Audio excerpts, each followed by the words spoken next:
Today, we're making a Yule Log Swiss log. Like a Swiss roll. It's a Yule log. And this is actually supposed to be like a Christmas dessert, and Christmas is over, but we're making it anyway. So we've never made one before, but it should be fun. We're gonna preheat our oven to 375. That's step one. Seems like a little early to preheat. So then you get a jelly roll pan, which is just a baking sheet, and we're gonna line it with parchment paper. That's a gorgeous, gorgeous parchment job. We need to sift flour, cocoa powder, baking powder, and salt. You can't just pour it in? No, you gotta sift it. You ever sifted before? Nope. Pour it in here, maybe a little at a time, and then you sift it in. Honestly, up until recently, I always skipped this step because I didn't have a sifter. Yeah. And everything I made turned out okay so far. So I don't know how important sifting actually is, but we have a sifter now, so we're gonna do it. When I looked at tools required for this recipe, I saw a sifter, and I knew I didn't have one. So households out there, get your sifter. Get your sifter if you're gonna be making this next year for Christmas. You can switch to the half a cup if you want. Here. No, I'm pretty good at eyeball measuring. You should really never eyeball in baking. But I eyeball too, so it's fine. Hey, or do that spoon technique. This is an official, very official technique to get your dry ingredients out. Look at that. Oh, that is coming out nice. See how clumpy this is?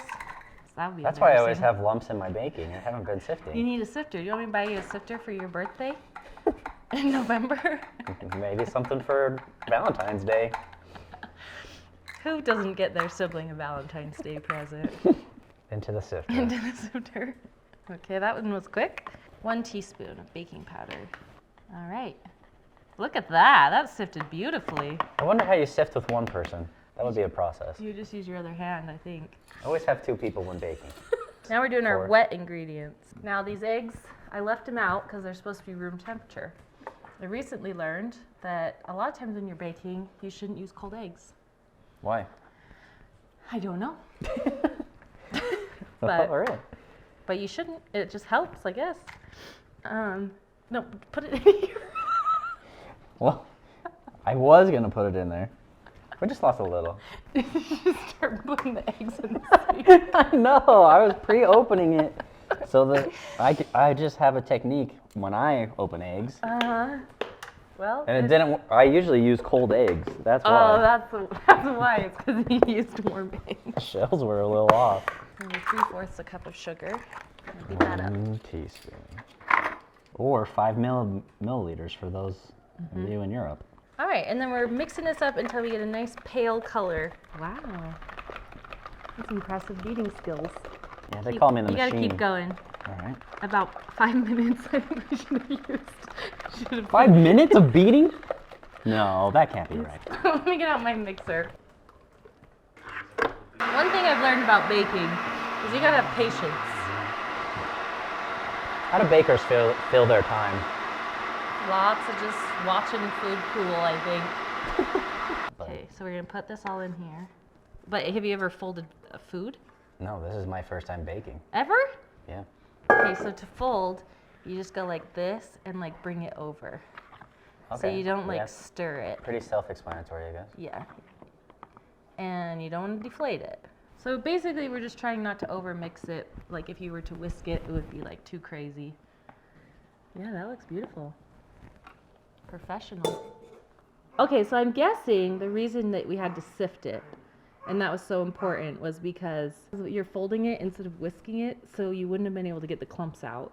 Folding in the wet ingredients to the dry ingredients. Well, that's probably how you get the fluffiness of a Swiss Yule log. Swiss Yule Log, yeah. What makes it It's Swiss? also called, well, it's actually not called a Swiss Yule Log. It's called a Yule Log, or a bûche de Noël in French. Oh. But about essentially, Spanish? we're making a Swiss roll. Is it just during Christmas that they make it look like a log? I think so. All right, you want to pour that onto there? Okay. And just like spread it out evenly. Is that gonna be? It's gonna be super thin, isn't it? Did we use? Are we using too big of a pan? It says 15 by 10. It'll spread. It's probably supposed to be pretty thin. And then we're gonna bake it for 12 to 15 minutes. Just try and keep it in the shape of a rolled log. Yeah, I don't think it's supposed to fill the pan because that would be a big cake. That would be really big, yeah. All right, we're gonna put this in the oven for 12 to 15 minutes. We've got our towel and we're going to cover it in powdered sugar, which I hate that. I really don't like it. Why? I don't know. It just feels wrong. Yeah, maybe you should have like a baking towel. I don't have a baking towel, so we're using like a... Not a bath towel. There should be a baking towel. We're thinking that maybe we should have spread it out a little more because it's a little bit thick. We'll still make it work. There we go. Beautiful. Okay. Now this is how to...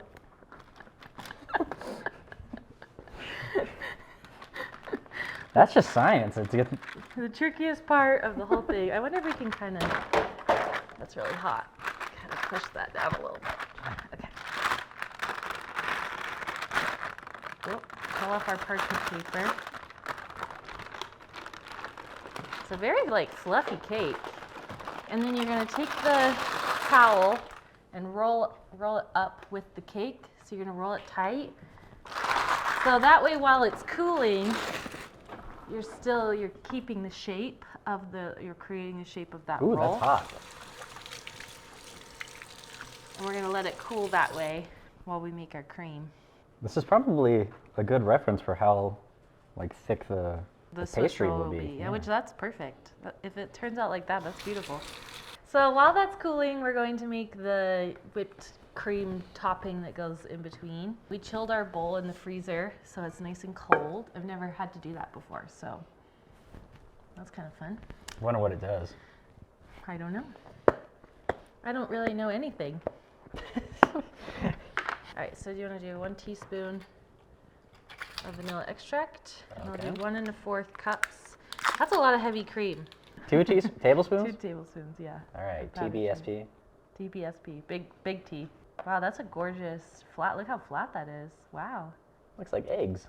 So a soft peak is like if you took the attachment out and you held it up, it would kind of hold its shape. A hard peak is if it was like fully holding its shape.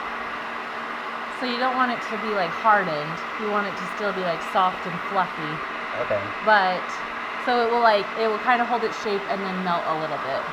And that's how you have soft peaks. It's starting to get a little thick. Oh, so it all stays in there. So So that's a peak. We're getting a little close to hard peaks. So Okay, so we want to stop we now. want to stop, yeah, because we don't want to over whip it. But that's pretty good. Okay, you ready for the big reveal? Honestly, I don't. Yeah. Okay. So we can see if it will Oh. unroll.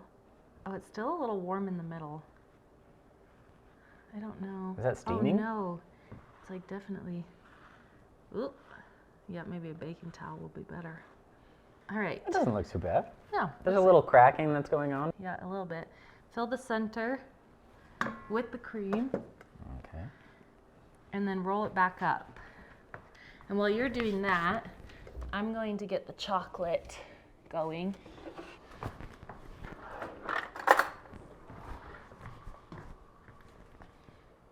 We might have more cream than we need, so if it oozes out, I think that's okay. We'll just wipe some of it off. I mean, that looks pretty good. We just got a little more cream than we need. And remember, we're pouring chocolate over the top of this too. That looks great. But see, now I feel like the cake could be thicker, don't you think? Yeah, there was a lot of cream. Like, there's a lot of cream. Like, maybe we didn't need to use as much cream, but the cream is delicious. It's like a big cannoli. Yeah. I don't know. Ooh. Oh. That's kind of fun. All right, you want to scoop it out? Okay, it doesn't go all over as much as I thought it would. I thought it was going to be like all over the plate. It is mixing with the cream just a little bit, but that's okay. Sticking to this one side better than the other. Yeah. So that's something to think about, the angle of approach. What's the best thing? I wonder if it's better if we flipped it over. You know, Yeah, like, so you didn't have the cream we on top? probably should have flipped it over, but that's okay. And then it says you can kind of go like this and make it look like wood.